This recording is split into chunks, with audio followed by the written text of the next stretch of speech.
Otur vadedeki nişanı bolsa rayonda bir ticari nimdet ya Erkinlik ticaret rayonu mu? Erkin Soğudu rayonu. Ha. Aslında neyse kurmakçı Xitay'ın ki otur vadedeki bir məqsədi. Tabii əvvəlki qısqa vadedeki nəsləmə devam kılıdı. Bazı o xəvfsizlik umum devam kılıdı ama ma'lum uzun vadede bolsa Xitay'ın ki 91'den itibaren oturup koygan ama 2000 yılında əhmiyyətini oturup koygan ve şu keyinki bir qancha yıldan beri ta'kidlayotgan yeni İpek yolu siyaseti.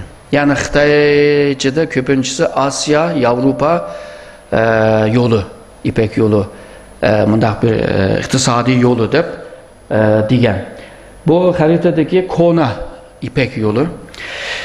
İpek yolu da Xitay dünyaga tonulgan. İpek yolu ile Xitay bazarı, Garb bazarına bağlagan. İpek yolu Xitay bütün şu Garb devletlerindeki kıymetlik nəslərin həmmini Xitayga aparalıgan. Bolupma Xitay'nınki inavatı, itibarı İpek yolu ile tonuldu.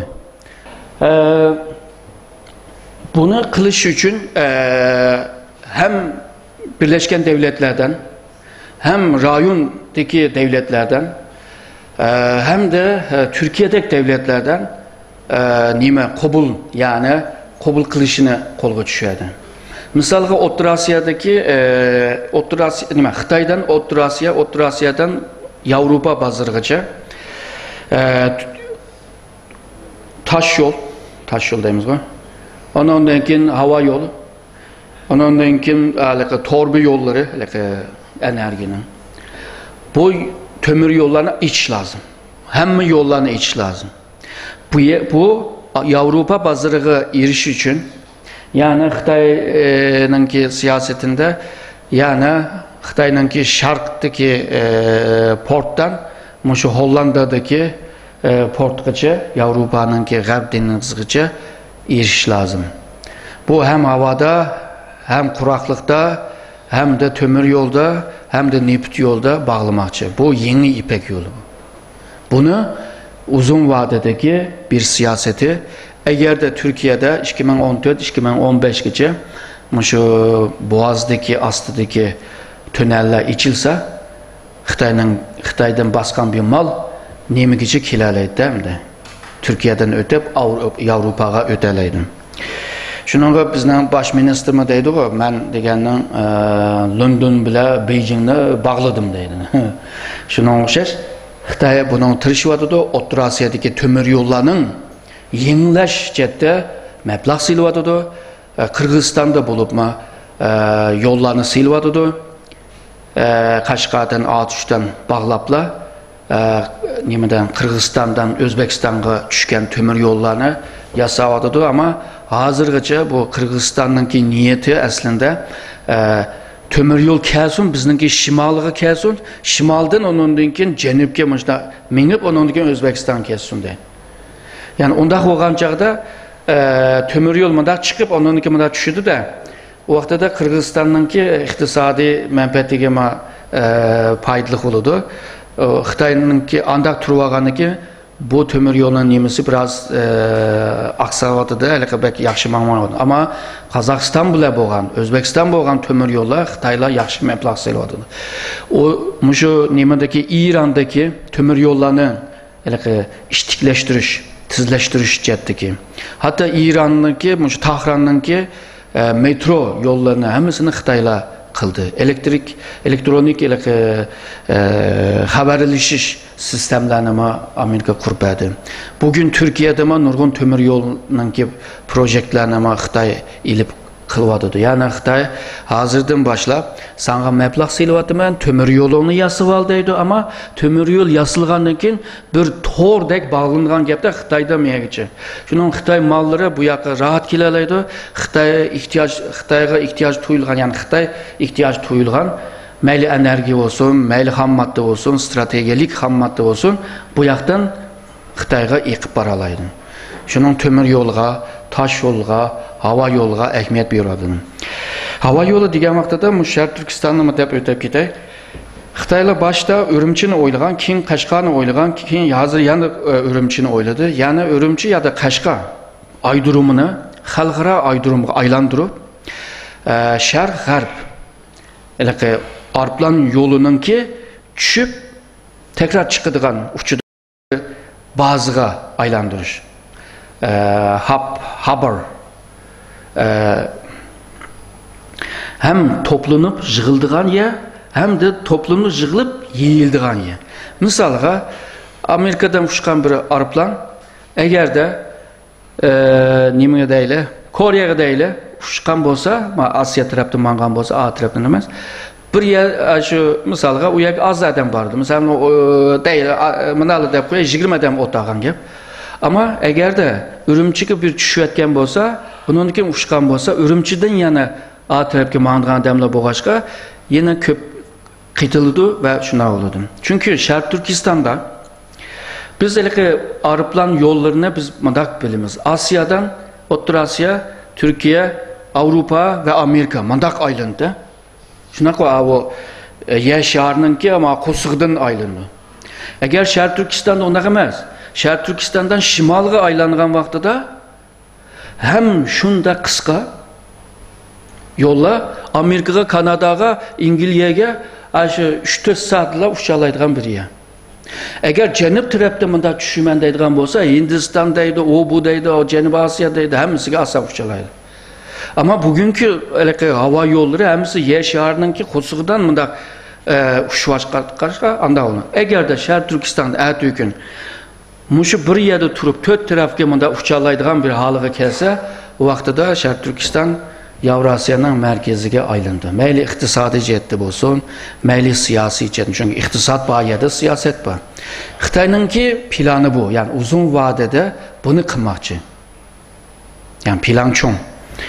Amalga qanday aşağı onu vaqt bilan nim qilamiz, chunki ba'zi masalalar bizningki bilalaydigan ish emas. Ba'zi narsalarni bilalaymiz bir qismini.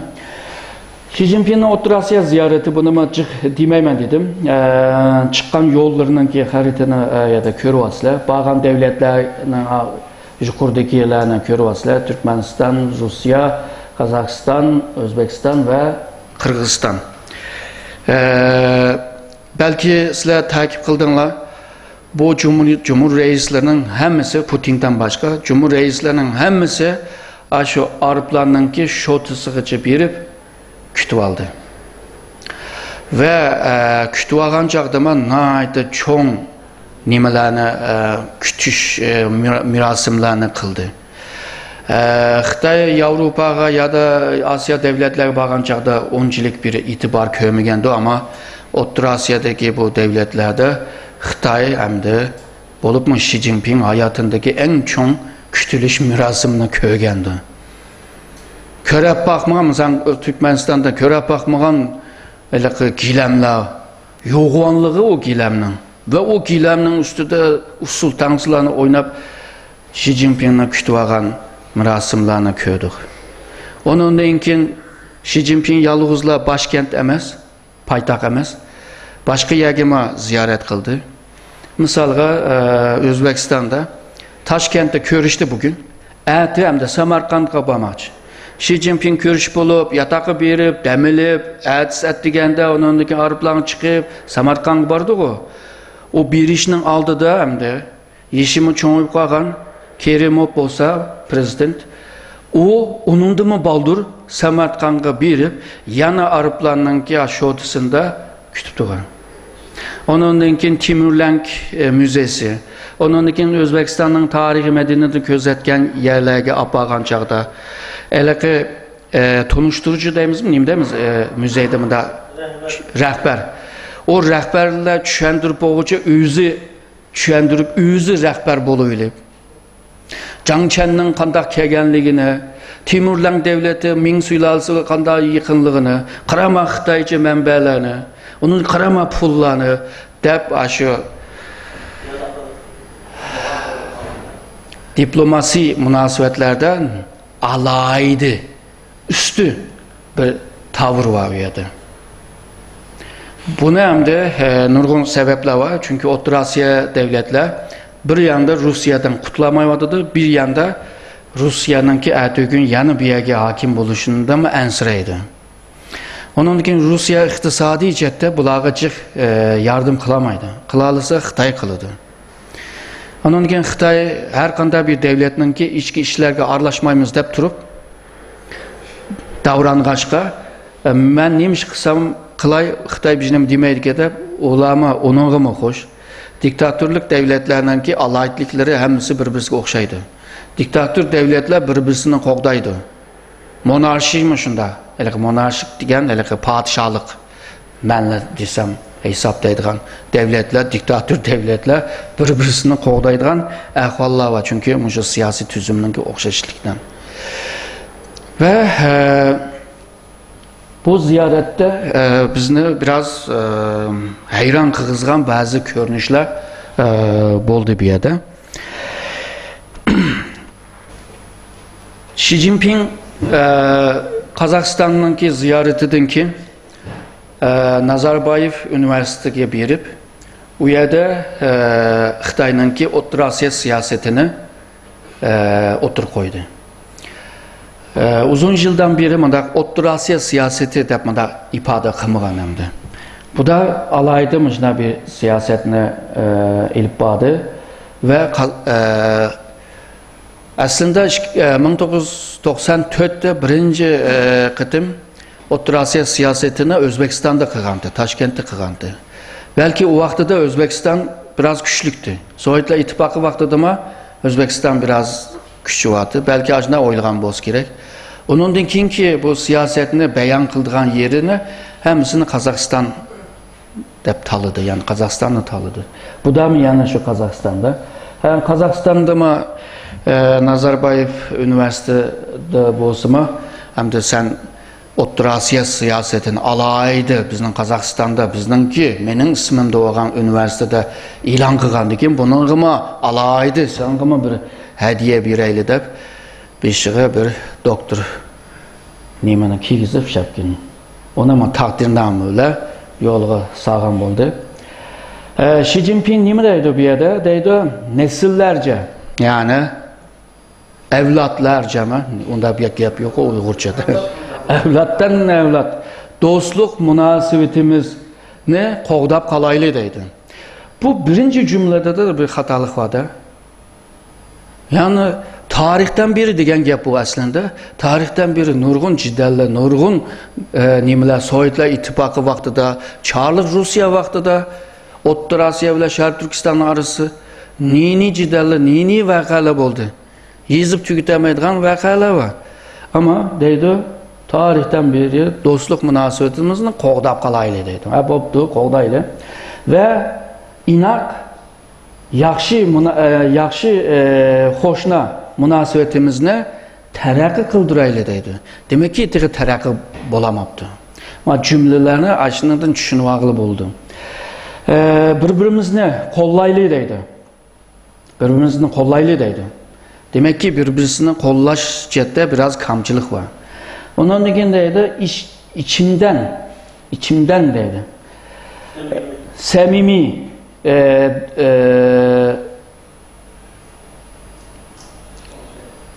karşılıklı samimi bile karşılıklı işkenciliğimizni payda kılaylı. Demek ki aramızdaki işkencilik meseleler var. Degan gap bu. Onun için pragmatik hamkorlikni kuchlantiraylik. Pragmatik degan gap siyosatga, ideologiyaga ya da bir nimaga, tuyg'uga, hissiyotga tayanmay, haqiqiy rostchilik, amiliyat bilan ish qilaylik deydi. Yani misalga biz Müslüman. Onun için kafir bilan hamkorlik qilmaymiz. Bu emas. Kafir ol, mafir ol, hamkorlik qilamiz degan ma'noda da'vodir. Demek ki bu altı devletning arasında bazıları hissiyotga ya da başka tuyg'uga, ideologiyaga tayinib turib ish qilganlar bor degan gap chiqadi bu yerda. Pragmatik Həmkarlıq ne güçləndirəyli deydi. Bunun için tırışaylı deydi. Karşılıklı mənfəətini və bir-birimizni kazandırış, birbirimizin mənfəətini qoğdaşını közdən kaçırmayla deydi. Demek ki, bəzən mən üzəmlə mənfəətini qoğdayman digən vaxtıda Xitayla mənfəətinə ziyan bir qaldıkən mən deyən gəp. Bu adama bu gəp çıxıdı. Ondan keyin texmi kən zihniyet bilə, texmi kən ufuq bilə rayon xarakterlik həmkarlığını güçləndirəyli və birlikdə alaydı olan, naydı görkemlik olan kəlgümüzü yartaylı deydi. Demek ki, yartışda zihniyet cəhətdə tar olanlığını, ufuq cəhətdə texi kənəmigənligini ama köstüvadıdır. Bundaq turuqluq Xitayının Orta Asiya siyasetinin ki bir yerleri kam ve çalı boğanlığını köstüvadıdır bir yerde. Şuna bakın. Aslında bu sözler Xi Jinping'nin otağı adamlarga manda qilayli degan gaplar, yani yaxshi tarafdan da. Biz ta'tir chetdan o'qiyotimiz buni, tushunyapmiz. Nem bo'lganligini. Endi kelayli Xi Jinping davomida nimalarni deyotdi? Xi Jinping deydi O'rta Asiyada yeni bir siyasetine ilip bağdık deydi. Bunun ismi bo'lsa İpek Yolu iqtisodiy rayonu degan bir hukmni paydo qildi. Bu da yeni bir hukm. Bu hukm əbəqəmən deyəndək tarihi İpek yolunu yeniden canlandırış ya da Asya, Avrupa iqtisadi tərakki yolu deyəndək nəslər. Bunun ismini biraz özgərtiyatdı ama mahiyeti oxşaş nəslər. Bunun ki mahiyeti nemo deyən vaxtıda biz deydi birlikte şu İpek yolunda birlikte kazanımız. Çünkü hemimiz hemkarlık kılsak birlikte kazanımız, hemkarlık kılamazsak birlikte kazanamayız deydi. Bunun için politika yani siyasetini teşkil kılgan çağda çokum devletler arası birbirisiga haber beriş lazım, haberdar kılış lazım. Misalga deyli Nazarbayev bundan neçə yıl evvel Kazakistan strateji 2030 degan bir planı yazdı, ilan kıldı. Üyede Kazakistan'ın qanday taraqi qilish lazım, qanday Rusya bilan münasibətdən, qanday O'rta Sharq bilan qanday deb yeziqliq. Ama bazı elib bağan siyaseti belki Xitayninki O'rta Asiya siyasetiga ziyan beriş mümkün. Şunu deydi, bütün şu Şanghay Hamkarlık Teşkilatı'ndaki əzası olsun, O'rta Asiyadaki bu devletler olsun, sizler siyasetini belirləyən vaxtıda ya da bunu şekillendirgen vaxtıda, yasab çıkan vaxtıda çokum haberdar kılanlar deydi. Kısa nim oldu, kımısa yanı nim oldu, hem devlet özünün mənfəətinə qarab siyasetini ilip vardı. Şuna ko, Xitay mı şunda yani? Onun dekin deydi, şu katnaş olsun, iletişim olsun, iletişimin Uygurcusu nim alakı. Elektronik olsun, meyli kanda alak olsun. Bunları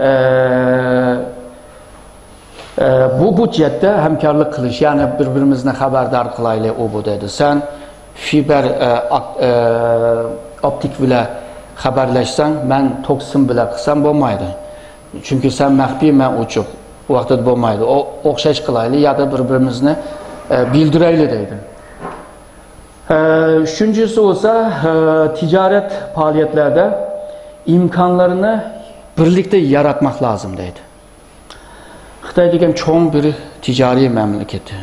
O qalğan o Orta Asiyadaki bile silişdiğen vaxtda da nəhayət aciz devletler. Bunlar bir çoğun haddidən taşqır bir çoğun ticari ülke bile, aciz bir ticaret devleti bile qanday mı ortak ticaret faaliyetlerini terakki kıldırış. Bu mu bir mesele? Yani pratikte qanday nezriyede sözləyətimiz, ama pratikte qanday buludu. Onundan keyin pul meselelerini bir hal qılaylı deydi, asanlık tuğduraylı deydi. Yani Xitay pulu, Kazakistan pulu veya manat, tenge degan pullarni almashtirgan vaqtida Amerika dollariga qarab emas, öz arada bunda bir nimani paydo qilayli. İkincisi, bir yerde deyilmeyen, ikincisi Xitay hazır özününki pulunu, renminbini, muşu bütün Asiyanınki, dolar bütün dünyanın pulu o, bütün Asiyanınki aylındığan pul halığa ekilişinki planı var. Hazır teki o seviyeye kemigeçke kımayvadı ama şundak turuqluq Cenab Şark Asiyadaydı, indi Çin rayondaydı, bazı devletlerde Xitay pulu akıdığan oldu bilisli. Şunun bile Asiyada bu pulunu akıtkan vaxtıda bütün manatlar, tengeler, obular hemsi Xitay pulunun kıymetliğine qarab almıştırdığan bolu döndü. Bu yeni iktisadi emperyalist bir düşüncedir.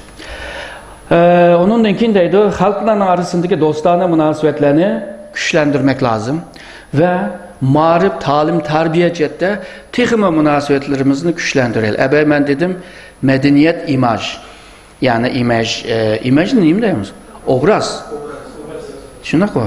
Medeni obrazımızı güçlendirelim. Bu medeniyet obrazını güçlendirişinin ki bir yolu buludu bu.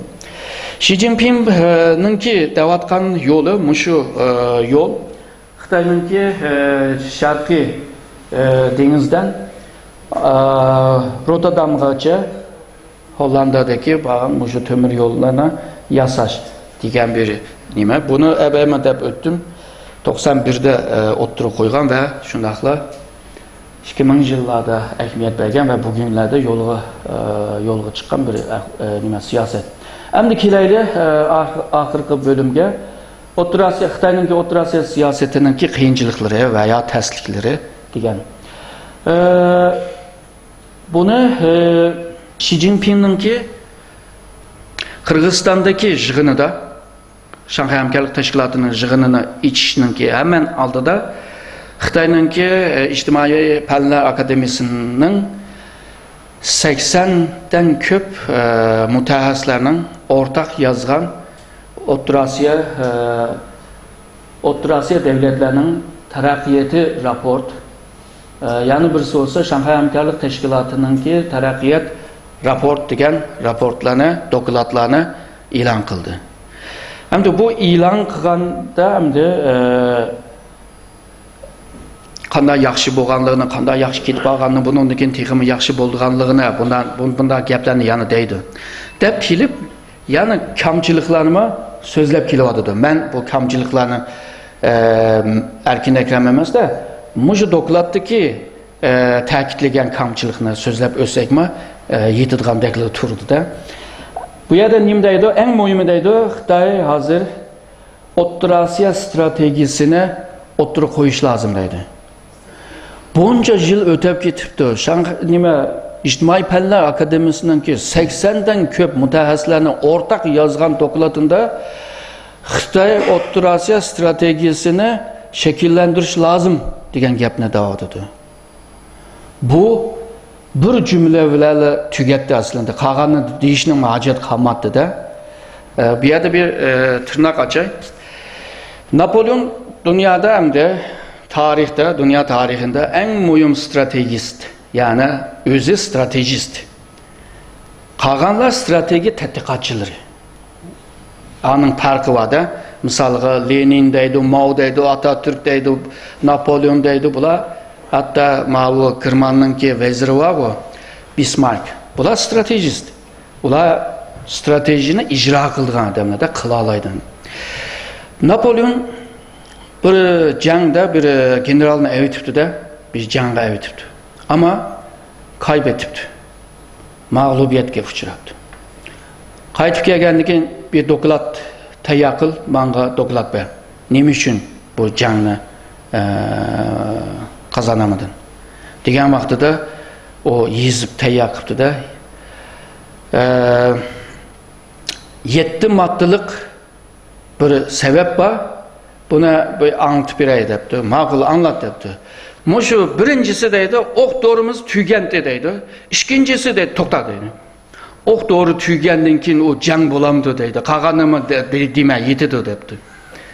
Şunun okşaş, birincisindila Xitay'ın ki hazırgıça Orta Asya stratejisinin yokluğunu kösetkendenkin kağanının deyişine hacet var mı ki? Şunda olsun mu? Dep ötep gideyle çünkü Tüydü azı. Doklatımız tügeydi. Deydi, bütün şu O'rta Asiyadagi devletlerden ki menfaatleri bir-birisi bilan o'xshamag'achqa, şu Şanghay Hamkorlik Teşkilatı'nın ki mekanizmasını acizlaştırıvatıdı deydi. Şunun ortak menfaat halıga ekiliş lazım deydi ama kanda ekildi.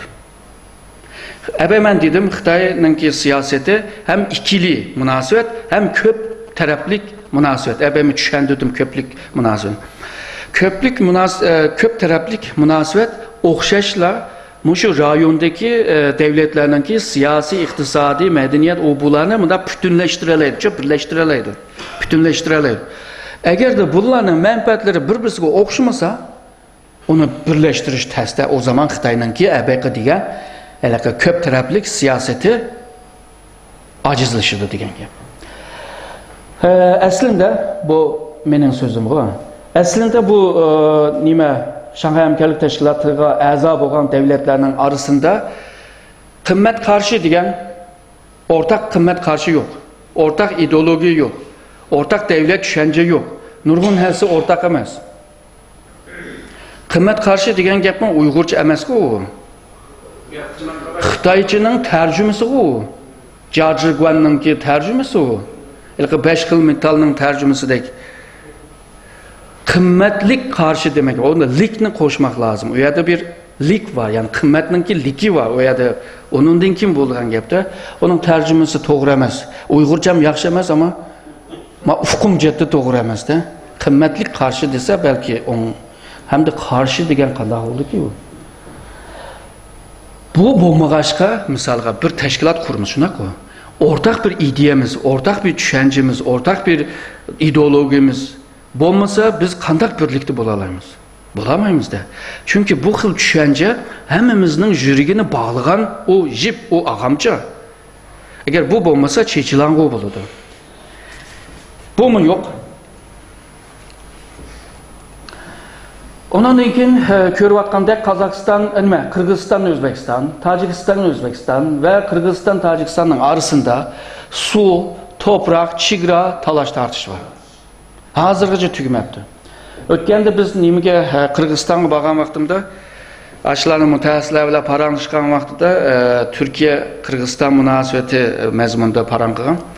U yerda menga bir narsani anlatdi. O biz 5-oyda borgan bir 2 oy avval herhalde Qirg'izistonda bir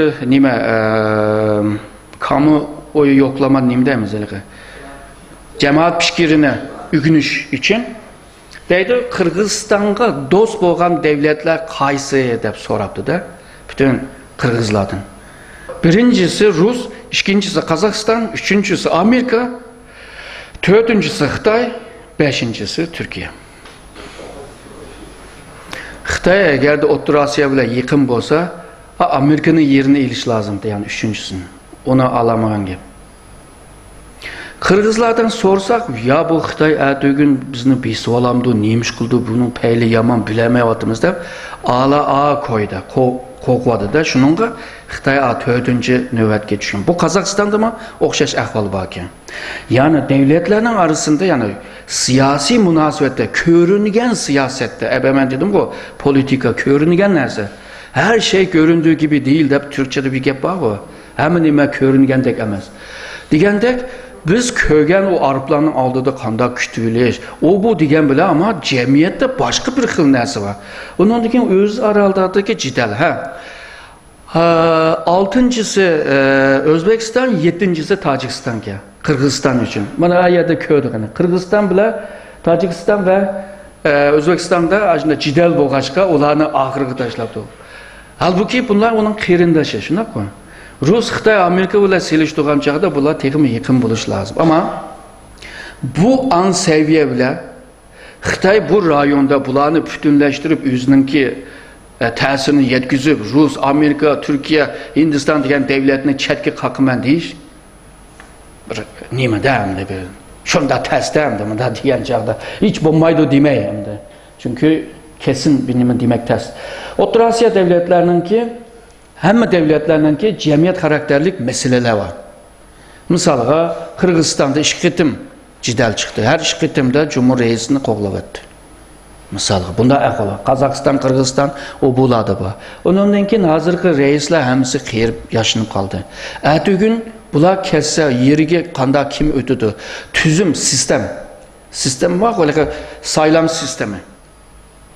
O bo'lmasa kim keladi? Talash tartib bo'lib ketamdi, urush jidal bo'lib ketamdi. Bunda ahvollar var. Undan keyin kambag'alchilik masalalar var.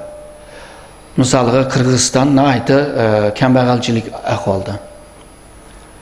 O'zbekistonninki iqtisodi nayta yaxshi emas, ammo Qozog'istonninki nisbatan biraz yaxshi neft va tabiiy gaz bo'lgandan keyin ham Rusga sotadi, ham Xitoyga sotadi. Shuningga biraz yaxshi. Ya'ni bu rayondagi iqtisodiy hayotining tamponliqmi yo'q. Birisi boy, birisi kambag'al. Turkchada bir gap bor, birisi yesa, birisi qarab tursa, qiyomat chiqadi deydi. Shunaqa. Shuningga hamma odam teng baravar yemek lazım. Peygamberimizden deginidek, Medine'de. Bunda bir meselelerine teki hal kılmay turup, Xitay bu yerda abaqi yuqorida o'tgan o siyasetlerini ilip bir iş tez. Onun için O'rta Osiyoda terrorizm degan ahvol ve mushu etkesçilikteydi, mushu uyuşturucunun nimdat.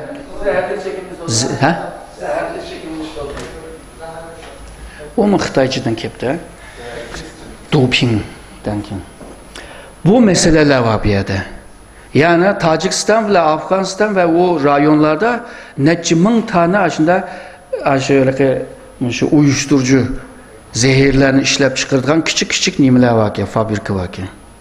Budaki jığındıma Putin alaydı onu ta'kidledi. Deydi bu O'rta Osiyodagi zehirler bizninki Rus yaşlarını zehirlavatıdı deb qaqshavatıdı hamda. Ve Avrupa'daki istimal qilgan nurg'un mushu zehir ichimliklarning %60'ı mushu O'rta Osiyodan keldi ekan. Bunun son sıfırlar var. Yani insan korkudu da buni. Eğer bu yerda bir xavfsizlikni qo'g'dayolmagan vaqtida bu yerda terrorizm avib ketadi, bu zehir narsalarni ishlab chiqarishmi aviydi, hamma nima aviydi hamda bu yerda. Buni qanday qilish kerak deb dokladda buni ta'kidlayotdi. Buningga qarta darhol tadbir ilish kerak bo'lganligini deyotdi. Ve siyasi jihatdan ta'kidlagan bir mesele bo'lsa, mushu 2014'ning oxirlarida NATO qo'shinlarininki Afg'onistonda chekilib chiqib ketgandan keyin nimalar bo'ladi? Bunun texi nim bo'lganligini bilmayapmiz. Buningga qarta bu belirsizlik ahvolini diqqat olmoq lozim deydi. Ondan keyin avval jiqtab o'tdi. Şu Amerika'daydı, Xitay, Rus'taydı, onun için Türkiye'deki, İran'daki, otur haldaki devletler veya rayondaki devletler misalga Tacikistan olsun. Tacikistan hazır gün tertiplerde pek görünmeyen bile uyardı mı içinde macık nimeler ahvallar var. Afganistan'ın ki nimeler bulup gidiyordu. Pakistan bölünüp gider mi? Afganistan nece eyalet ki bölünüp gider mi? Bu ahvallar hemmesi var. Bunlar bu meselelerle birlikte avu devletlerinin ki ayrı menfaatleri boğaçka. Yani bu rayonda xil sorun var, problem var. Her bir devlet, her bir sorun bile belki münasebeti boğaçka ya da özünün taraftarlarını kovduğaçka rayondan ki xavfsizlik için texmi bir menfi ta'sir yetkizdi deydi. Xitayninki O'rta Osiyodagi faoliyatları çoxum Rusiyanın rayondagi menfaatiga diqqat qilmoq lazım. Rusiyaga biraz açığını keltirib qo'ygan taqdirda Rusiya bu rayonda o'zininki siyasetini ilib boralaydi. Qachon Amerika bu rayondan çekilib, Amerika bunundaki bu iki devletga jiq bisim ishlatmagan bo'libmi Rusiyaga bisim ishlatmagan taqdirda o vaqtida bo'ladi. Çünkü bir rayonda iki yolvas bulmaydı. Her qanday hayvan cemiyetinde mi şunda? Bir baş oludu, iki baş olmaydı. Bu rayonda iki baş köp. Ve bugün Rusya özüne dünyanın ki oldidagi kuch bo'lishini xohlaydi ve şunda kılıvadıdı. Şunlaşka hem işlerge aralashib Amerikaga meydan okup, Amerika 5 kemi evetse bu 6 kemi evetip Akdeniz'ge. Şuna koy. Neyim kısa diveylep ve Amerika'dan keyin aslında Xitoy emas, aslında Rusya, aslında Putin, aslında biz demekçi o. Yani sen hakla biz öz vaqtida Yugoslaviyani cho'kayotgan vaqtida biz 200 Nim armiyasi, paraşüt armiyasini evetken ular hiç nim kılamadı ama bu da neçimin adamını evetimiz ve 8 uruş gemisini Akdeniz'e evetti. Onun ki matrapta İsrail bir roketini bir sınakı kılgandı, hemmenle bilip aldı. Afgan Qarg'ay men deydi. Onda takdirde Rusya'nın ki O'rta Asiyodagi menfaatiga Xitoy onun dikkat qilishga mecbur.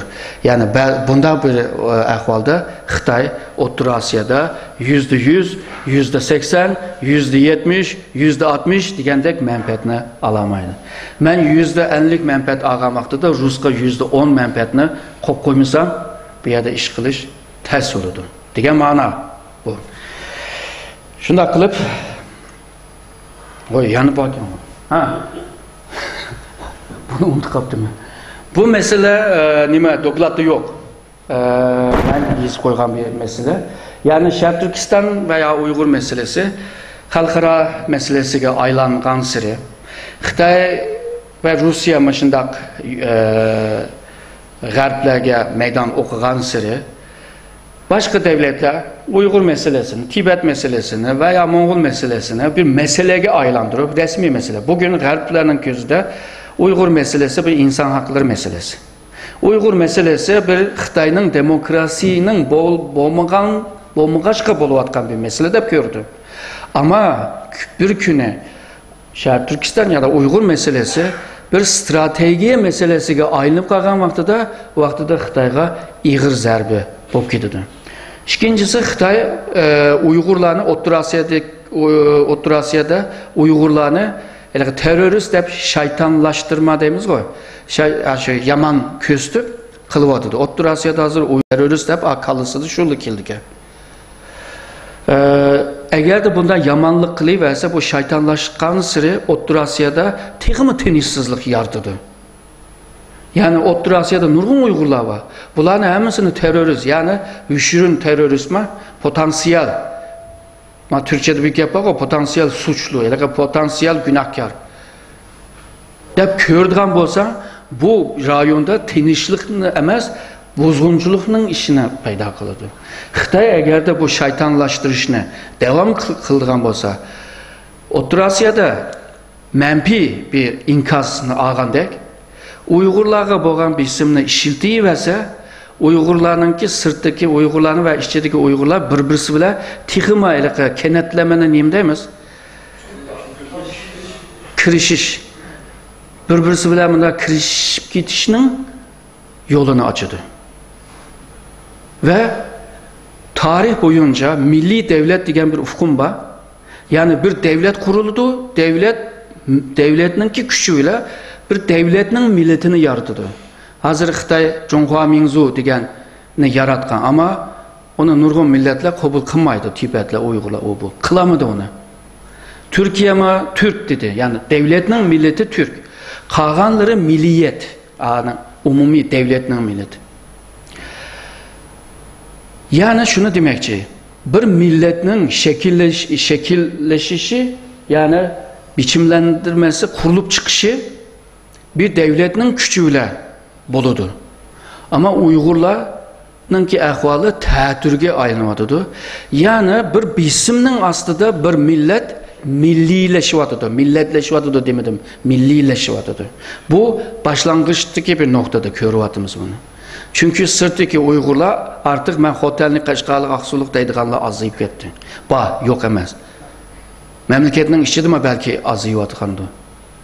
Şununla bu bisim güçlengen siri Uygurlarninki bir-biri bilan bunda kenetleşmek, kirishib ketishini ama yaratgan bo'ldi.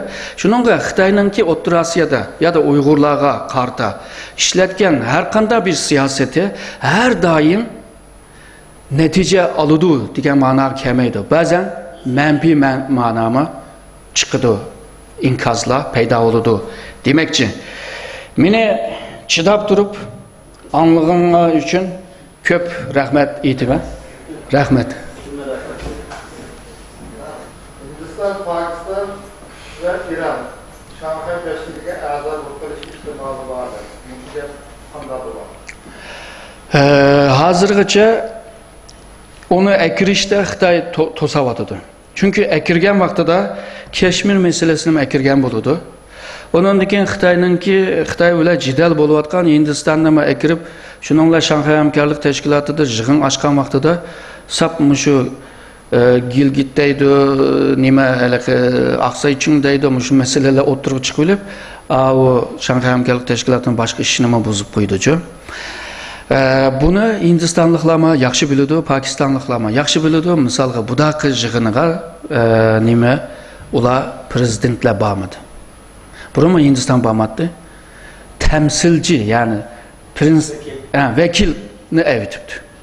Demakki Hindiston, Pokistonmi bu tashkilotga bo'lgan umidi azaldi degan gap. Hozirgacha akiramaydi. Kashmir meselesi hal bo'lsa belki ekirish mümkün. Ama hazır o muhit pişip yetmedi. Bu da ama yeni a'zolarni qabul qilish degan meselelerini yani o'ttirib chiqadi ama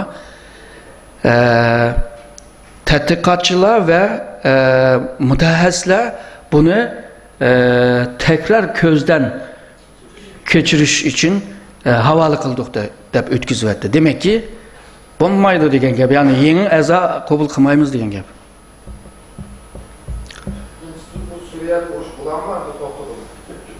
Suriye'nin meselesi bir duraklamanı nima deymiz? To'xtab qilish emas, vaqtincha to'xtab qilish. Nima bo'ladi bilmaymiz. Chunki hozirgi takliflarninki mushu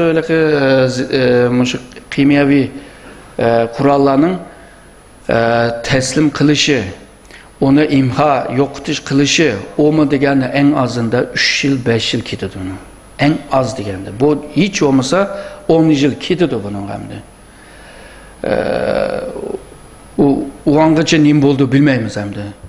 Shuning Turkiya hozir bek chin gap qilmay silab gap qildigan o'tkazib, yumshoq gap qilib o'tkazyapti.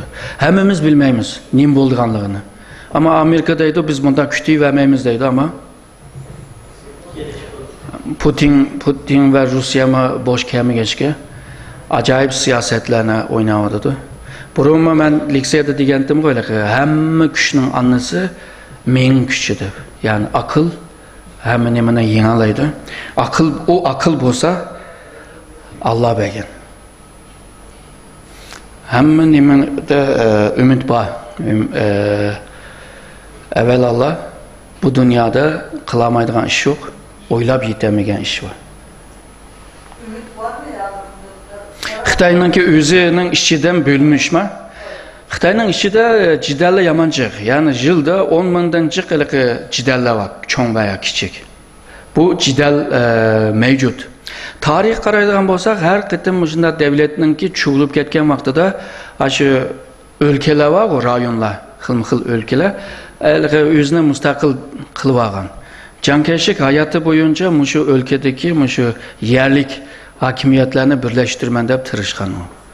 Shuningga Xitoyninki tarixida bunda bir ahvol bor. Ama Xitoy chuvilamdi, chuvilmamdi haqida nurg'un tadqiqotlar bor.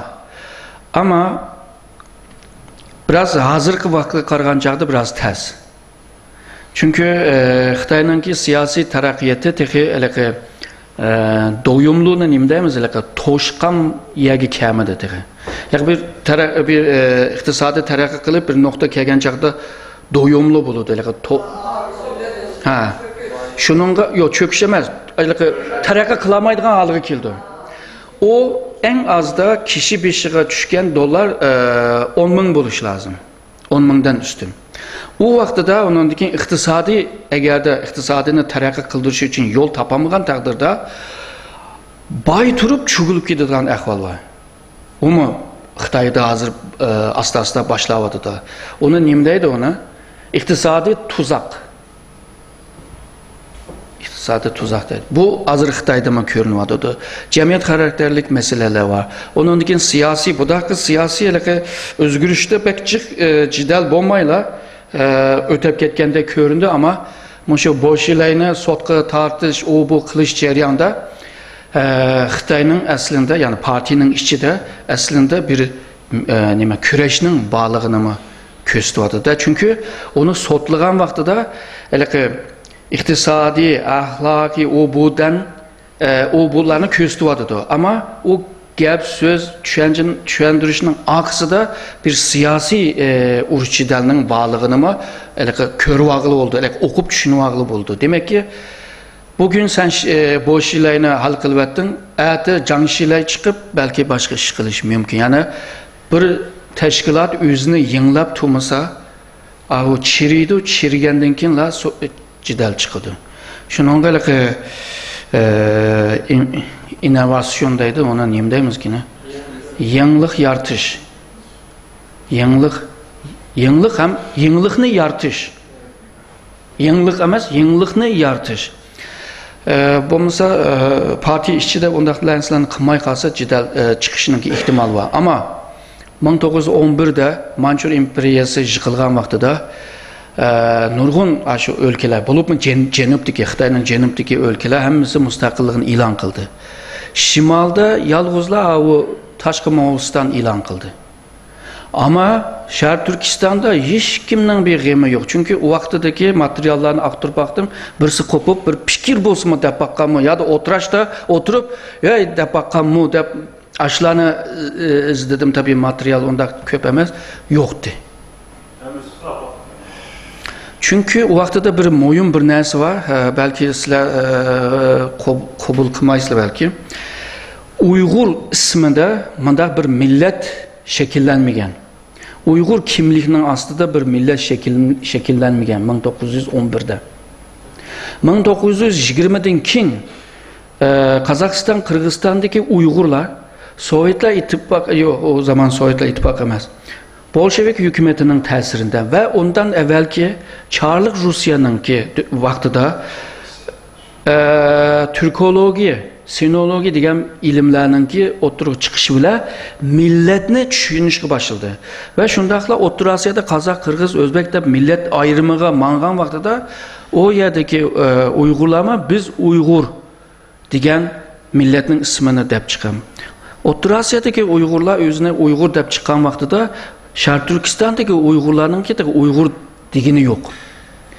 Ve Uygur ismi bile özünün pəmilisi kılgan ve Uygur'una esas kılıp şiir yazgan Abdülhalik Uygur mu Rusya'da okup ayadan tesir ilip kelgen. Yani memleketin içinden imkanımız. Sizler Molla Sahir Amin'in kitabını bilirsizler. O kitapka karab yakınlar uyadı mı Uygur'una demeydi. O bir işki yerde özsüme bir alakasız bir yerde işletken bir Uygur.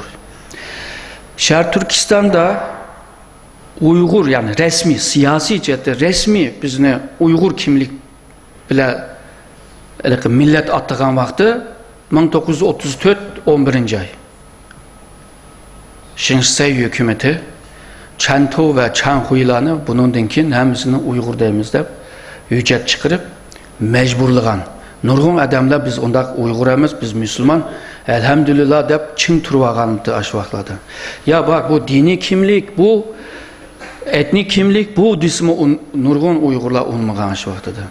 Onun için tarancılar biz başka bir millette oğuk dep ula turvağan. Kaşgarlıklar yani biz Kaşgar milleti dep turvağanla batı şu vaktıda. Şununla ilgili 1911'de biz teki bir milletin kimlik aslında teki bir iş kılgan vaktimiz emesti. Şununla biz bugünden başlayıp okak oluş lazım. Abi hanımefendinin ki diyen ahvalını ben çokum buludu diyemeyim ama ihtimalını sözlep verdim. Bu ihtimal varken, bağken teyarlığını kılış lazım.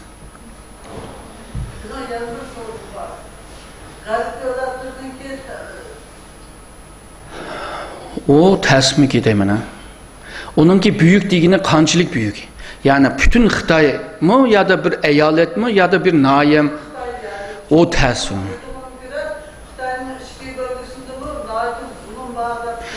Ha o zulüm ba, o nimeler ba. Zulüm bo'lmagan misalga Guangzhou ve Xiamen degan yerlar bular naydi jiq baj ödeydi ekan. Qolgan o'lkaga qaraganda jiq ödeydi ekan. So'rabdi bu. Ala 12 ödese nimaga biz 18 ödeymiz? 6'sı nimani qil? Ya bu %6'sı Sharq Turkistonda taraqqiy qildirmak için elyapmiz debdi. Unda olsa Sharq Turkistonni tashib etsang mamdu nima deb bizning pulni berib uningga bersa davodidir. Misal eyalet ülke mundaqalıqı zemin nima gruplar bilan agar isyon qilgan bo'lsa ehtimoli bor. Çünkü Xitoyda şöyle otonom rayondan qo'shgan vaqtida 37 nim bor ülke var. Bular hammasi bir-biriga o'xshamaydi. Misalga janubdagi Xitoylar o'zini Xitoy deydi, misal Chinese deydi, ama Han Chinese'ni qabul qilmaydi. Av şimaldakilar o'zini Han Chinese deb qabul qildik, janubdagilar qilmaydi. Hatta Hong Kongdan, Shanghayda agarda sen Han Chinese mi desang, menga haqorat qilyapsan deb qabul qildi. Men bundan 99'da New York'a borgan vaqtida Xitoy malisi varken bir ko'rapa qaylachiq anglagan nomini deb. Shuninglar berib aşağıda bir say satadigan bir Xitoy varken, o'zimcha bir misal kitobxona bor ekanda, bir qancha nochi kitob bo'lsa deb qo'yadi. Kitobxonni so'rsam, binimni deb vaqiraydi Guangdongcha. Shuninglar, sen bu nima mandarincha bilmamsa desam, yoni vaqiraydi. Yenimda erkim bor. Bu nima davodadı, bu nima vaqiraydi desam bilmayman deydi. Bu saran o'xshaydi dedim. Bunun yanındaki yanı birisinden sorsam, o maşına deydi, atçığım nereden bir geldi, bir diveylap yakısını tutup bir kalla ataydı. Kısam erkin yanımda dedi, oy dedi. Angaca bir Xitoy bizni çetellik ki bula Guangdongca bilmeydik edip hemen yügrep geldi. Oy bunda kımangla o bu dep, şuna onlar nem kıldı. Sorsam, o mahallede o nime mandarinca sözlenmeydi ki. Yani Putonghua sözlenmeydi ki. Hemisi Guangdongca gap qilish lazım ki. Men qo'pib mandarinca gap qildim, shuningga xafa. Keyin Tayvanda mı ishladim, qarsam Tayvandagi yerliklar var o. Aş mandarinca gap qilmaydi ekanda. Biz o Tayvancha bilmagandan yana mandarinca gap qildik. Ama Tayvanlıklarına yani yerliklarning ki sempatik ve söygüsünü alamaydigan sende bilmegen ekan. Nurg'un dokladlarga bir nima chaqiryapti, doklad beryapti. Shu Tayvan degan bir bakma cho'ng yer emas. Boshdan boshqa bir 470 kilometr var. Hamma yerlarga yugrab nim qilyapman. Men bu nima uyganmasam bo'lmaydi deb. 2 yig'iz olsunmi, 5 yig'iz olsunmi bir uyg'unib qo'yay deb, shu yerlik tillarni uyg'unib Kepler şunamlar munda qaraymanda chiroydimi bilib oldi. 49'dan keyin Tayvanga berib olgan Xitoylarning chiroylari biraz shimoliy Xitoylarga o'xshaydi. O Tayvan yerliklari biraz janubiy Xitoylarga biraz o'xshaydi. Shuni qaraymanda agarda ashunda chiroy ko'parak bo'lsa, undan keyin qopoplar "Dagay ho" deb tushmanda. Hammasi ho deydi. Kamsha dagay degandan keyin texmi chovoqchi degan xo'shalib dedi. Ashadimi ashuni ko'rdimda. Ya'ni Han Chinese, yani Xitoyning ichida Han millati degan Xitoyni keyin xitoylashgan janubiy Xitoylar yaxshi ko'rmaydigan. Ondan keyin bu shimoldagi Xitoylar Horun deydi. Çoğun iş kılışta bir nima yok, oğur yançukçılıkta hemisi de bor deydi. Misal hazır Xitoyda numune bo'lgan bir ülke nima Henan. Shu yomon odamlar hemisi Henanlikli deydi. Bizning mamlakatimiz bor deymi bu gap? Shuna yomon ko'rdi. Shuna Xitoyning ichida shuna ahvollar bor. Ondan keyin yaqinqi zamonda bu Kojarin degan Hakka Hakallıklarını kötürüyordu da, şimaldan janubga ko'chib borgan Xitoylar. Ular o'zicha ayrıca bir nim bo'lib olganda, Hakka grupi, bir milletning ichidagi etnik guruh bo'lib olganda, ondan keyin bular butun dunyoda nima yeyilgan bular. Shu nimada bor, Tayvanda ko'p bor. Tayvanda shu nimaga metroga chiqsang 3 tilda gap qildi. Mandarinca onu Goyu deydi. Yani devletning tili. O Tayvanlıqni hamda Tayvanca deydi, A'ni Hakkaca deb ajna deydi. Yani Xitoy Xalq Cumhuriyeti hukumatining nüfusumuzun %92'si Xitoy millati degan bilan Xitoy millatining ichida necha ayrilib ketgan ahvollar bor. Xitoyning janub tarafda maktab ko'rmagan Xitoylar bor. Bu Xitoylar mandarinca bilmaydi. Mandarinca bilgan Xitoy onun bilan reportaj va onun bilan intervyu qilgan chaqda bir tercüman ilishga majbur qiladi. Ve eğer de mandarinca bo'lmagan bo'lsa, bir Shanxaylik ve bir Pekinlik, Beijinglik ikisi bir-birisining gapini tushundirmaydi. 2001'da Shanxayga bormoqchi edik. Nurg'un Shanxaychi uyini olgandim. Shundan bularga men depagantichu bu Shanxayliklarning arasında mandarinca butunqa so'zilsa pek nim qilmaydi deydi. Hurmat qilmaydi deydi. Shanxaycha gap qilish lozim. Shundan ular nurg'un gaplarni uyini olgandim, berib so'zlish bo'ldi. Ammo u gap tugab qoldi qarang. Tugab qolgandan keyin so'zlaydigan gap yo'q, uningdagi mandarinchaga tushgandan keyin pozitsiyasi o'zgarganda. Shuningga Xitoy bir butun emas, homogen emas. İchida jiq ishlarni qilib bo'ldi. Xitoy agarda boshqasini bo'lgan bo'lsa, boshqasimi Xitoyni bo'la oladi. Yani ebaqi degan mush unsurlar bor, mushlarni ayrı qila oladi buni. Yani Amerikadagi, Rusdagi davlatlar buni qila oladi, bo'la oladi Xitoyni. Jiq so'zlab ketdik. Isroil olmasın Xan Yenstok meselesinde. Ha, Rasul. Bizde köpünce bir Uygurlar çayxana qaramlar qatarida vay buni Shanganlarda o'zmanlar o'tganda ham gap bo'ldi. Menimcha bundan keyin biz tayyorlanib izlamaslik kerak. Bu bizning milliy xalqimizning ruhiy kayfiyati urib taraqqiy qilish va Xitoyni qanday qilsak qiluvdiki tadqiqotimizni azaytib keldi bu vaqtda. Onun için bu Xitoy bisini beshini esa u ayrim alaylik bizga nisbatan vaziyat yaratdi. Ama hiç Xitoy qachon o'rnib Xitoyga aslida qachonchidan chiqarki Amerika falan davlat qachon ularga falsafdan bu narsaning ustidan emas. Biz nima ish qila olamizning ustidan jiqroq tanlab turib mushlar ishlasak biraz avlodlarimiz o'zimizni qinimiz qizdirib isib yo'l izlagansa bilet ko'rinadi. Olmasa davomli mushlar ham xiyol hisobida buning haqni Shangan ozod to'g'ri ko'rishni saqlab qo'ymayman degandan qo'rqimdan oldim. Ben köp anladım, ben hayran kaldım. Bu qaysi mantıqı bilan o'ylayotdi deb. O to'g'ri. Bizning xalqimiz bir davlat, bir hokimiyat ko'rmadi-ku. Shuningga hamma umidni shu nimaga bog'lab, chet elga, boshqa voqealarga, boshqa nimalarga. Misolga ba'zi bolalar hatto tashkilotning raislar bor. Maaş ters, manda kılayla, anda kılay, bunun yolunu tapayla. Allah büyüktür. Deplo ötküzdü. Allah büyüktür diyen ki tosul kaldı da izdiniş. Çünkü Allah kılıdı deydi. Sen bir neresi kılmasan Allah neymiş kılsın sen?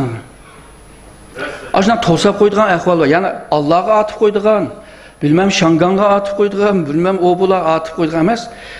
Biz eğer bir işini kılmen desem, nişanın, dedik o. Menfaatin nimo özgürlük, erkinlik. Nişanın azatlık. Şuna koy. Onundaki stratejiye karab o bulanı kılıp onu vaziyetine pişiriş lazım. Yani sen gidip biri pişiriş lazım onu. Yani koğun pişkan vaxtı da sepeten asan üzüldücü. Pişmişse mın tassama üzülmeydici. Koğun terpakkan mı? Terkanla bağ mı? Küçük vaxtımda yezde çiniqqan ben. Ata-anamın türmege eğitim etken vaxtında. Pişiriş lazım. Yani vaziyet ne, imkan ne. Misalga Amerikalık balalarının deyip burada hem de şunda. Amerika'da hazır Xitayni qana qilmiz deydigan beşi en çok ağrıydigan iş bu. Bazıları deydi Sovyetler İttifakıdek bunda muasırga ilip ondan keyin Sovyetler İttifakını çökertvetkende nima yo'q deyildi. Bazıları deydi ya o Sovyetler İttifakı emas o.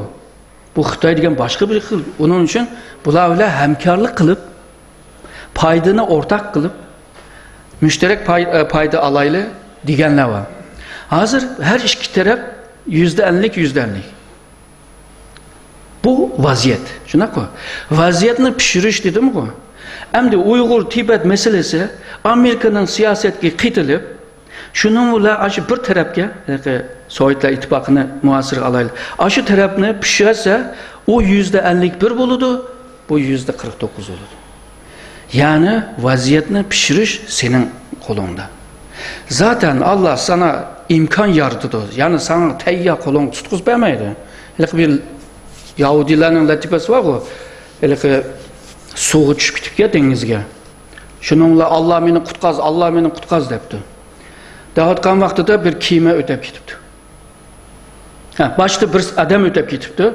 Shuningla olama og'amchi ne desa Allah meni qutqazdi debdi. Shuningla bir kema o'tib ketibdi. Voy seni qutqazaymi desa Allah qutqazdi debdi. Yana birinin bo'pti, yana Allah qutqazdi. Oxiri o'libdi. O'lgandan keyin Allah'ning qattig'i beribdi. Ya sen bu bizni qutqazdigan adam neymiş qutqazmaysan bunda dese. Hey debdi, men sana 3 qitim fursat berdim. Sen hiçbirisini tutamadın. Deb tanqid qilibdi. Shunga o'xshash, men sapmanda latifa so'zlasam, ba'zilari meni dinsizga chiqiruvchi. İslamiyet başka, İslam kültürü başka. Bu iki narsa-ku bu. İslamiyet ayrı, İslam'ın yarattığı bir bazı kültürler var. Biz kültürünü davatimizde ama ne yaxshi tushunib olaylik. Yani biz pishamigacha bo'lmaydi. Çok doğru konuştun. Rahmet. Doktor Erkin Ekrem'e teşekkür ettiniz. Kıymetli fikirlerini bizle ortaklaştı. Abdülkadir Akın bir noktanı eskertip ötmekçi anandayken yığınımızı ahırlaştırıp namaz okuyumuz. Esselamu Aleyküm ve Rahmetullahi ve Berekatuhu. Vaktanladım ama ben bu nöbetike gelmek için bir dersini bunu eskertip koyuşuma bak dedim. Bu 5 devlet kişiler bizi Kırgızistan, Özbekistan, Kazakistan, Rusya, Türkmenistan. Ma 4 devlet kerindaş devlet. Kerindaş dediğinde kan kerindaş hem din kerindaş. Hem dinimiz bir şey, hem kanımız bir şey. Hem tenimiz bir şey, hem medeniyetimiz bir şey. Muşu 4 millet birbirimizden kız alalayız, kız verelayız, öğrenelayız. Bu 4 millet birisinden çıkız bomba koyalıqazdır. Ma dostun düşmez dedik, düşmenden dostuz dedik. Xitay kima tarixten beri Türkiye halkları yaxşılık kep bakmadan onda düşmedim. Bu düşmenden düşmeyiz de bayatı yukarıda Doktor Erkin efendim sözde acayip güzel şekilde körkem kütüveler bakalım. Eğer bunun da yani Türkiye katılsa, Azerbaycan katılsa, Tacikistan katılsa, bu Orta Asya ittifakı diye şekillendirse, mesela bu Eden bayrağı var. Coğrafya, toprak, yer astı üstü bayrağı var. Teknikini tamamen çoğu toluklap ketkili buladı. Bu arkalık yüzünü tamamen çoğu, her bir siyasi ve iktisadi, içtimai cihetin çoğu, küçük bir devlet aylandırış imkaniyeti var. Bir erken asli merkezi zihniyet bozuk hem de. Şu bozuklukta kadar kıvat genç anlamı, bir dost diye düşmez diye ama düşmenden dost diye Xitay'dan ibaret bu cinayet. 2005 yılı İslam Kerim'in yüzden Özbek milletinin yüzden kardeşini hallık, öldürüp, kırgın kılıp, bastırıp bulup bir yiyeceğin gibi.